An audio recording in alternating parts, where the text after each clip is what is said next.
Hi, my name is Diana. Today I'm going to step you through our QA process.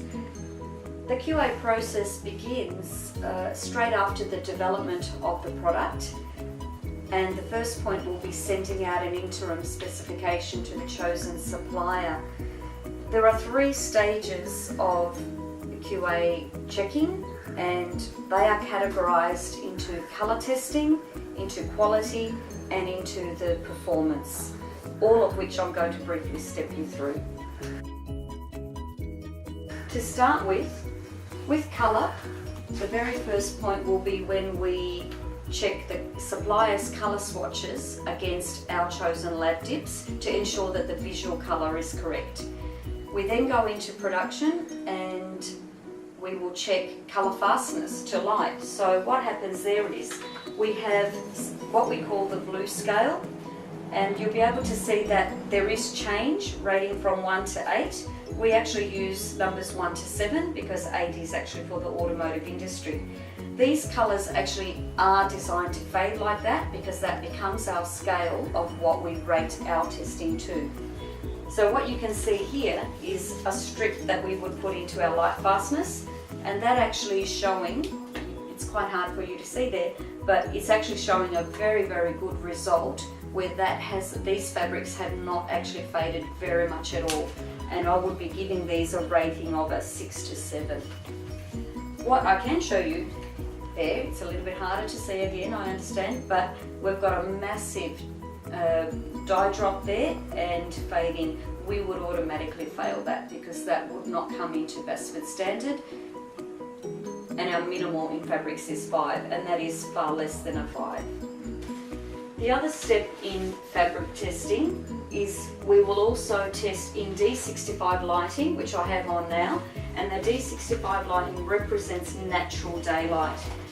Now this may be a little bit hard to see, but that here is our master, which we have approved, and what I have received here would be our pre-ship, and that colour to our standards is out of tolerance, and that is something we would be rejecting, and we would be sending back, we would be advising the supplier that they need to re-dye and resubmit. So that's not as part of our acceptable standard at all.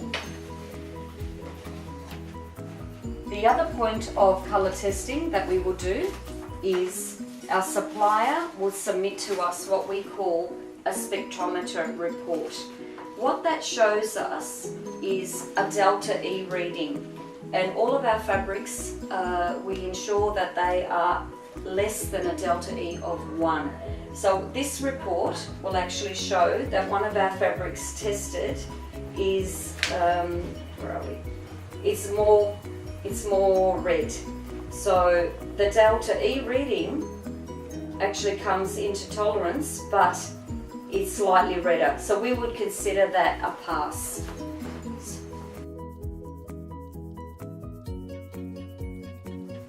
So the next stages of our approval would be the quality, and although depending on the fabric will depend on the test we have done.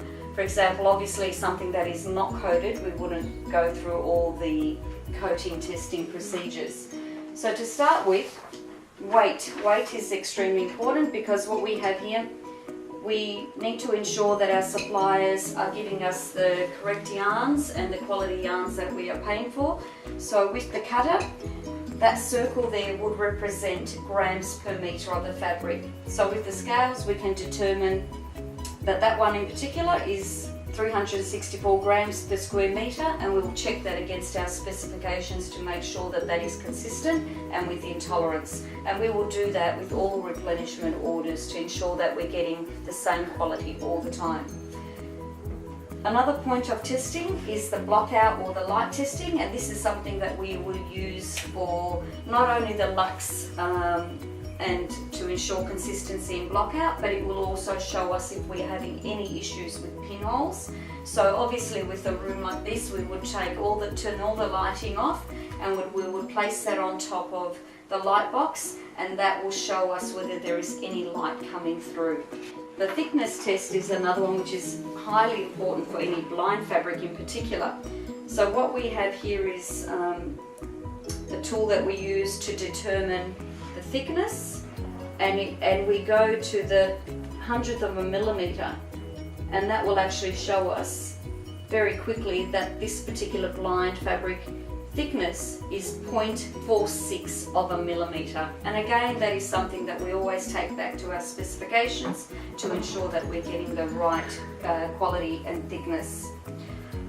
Thickness is also something that we need to check left, right and middle and throughout the rolls to determine that we have less than 5% change in weight, and that will ensure that the performance of the blind fabric in particular is to standard.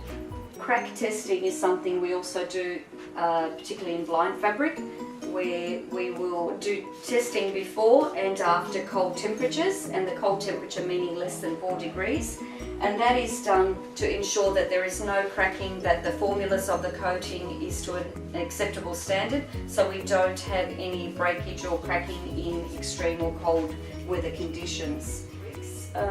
We will also have what we pattern repeats, so we need to determine what the specification will show us and what the pattern repeat will be to ensure that we are constantly meeting the requirements of our specification, and to ensure that our customers are actually getting the right product, because if the pattern repeats are out, it's going to totally blow out any meterage or allowance for their drops. So anything more than 5% is we reject, and the factory would need to remake.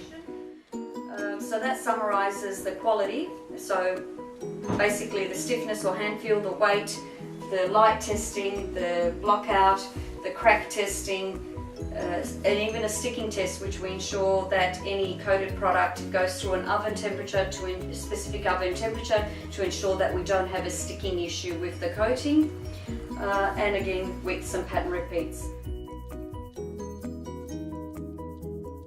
Lastly, our third testing is performance, meaning whether it is drape on fabrics, whether it is grain. We need to ensure that grains are within a 2% tolerance, because that will affect performance as well, and visual as well, especially if there's any prints or embroidery or jacquards. Cutting, for example, in blinds, we need to ensure that there is no fraying when the blinds are going to be cut. We also need to have a performance test on blinds to ensure that there is no cupping, that there is no V-ing, and that the lay flat is flat and no bubbles. So one of the tests that we carry out, particularly for blind fabric, is our stiffness test, and this is actually a tool that we have designed ourselves here at Basford Brands. And what this actually shows is a level of what we consider to be acceptable performance or drop of blind fabric, how it performs. So what we have here is we will get a strip of blind fabric, which I've got placed in there, and it will be a 12 centimetre drop that we allow. And if you can see on the tool, we actually have a mark there of what our level of expectancy is. And this one would be in that category. What's it actually? So that's what we would consider that okay. If it had dropped, for example, to there, that would be a fail. So we would not accept that. So we would go back to the supplier, and they would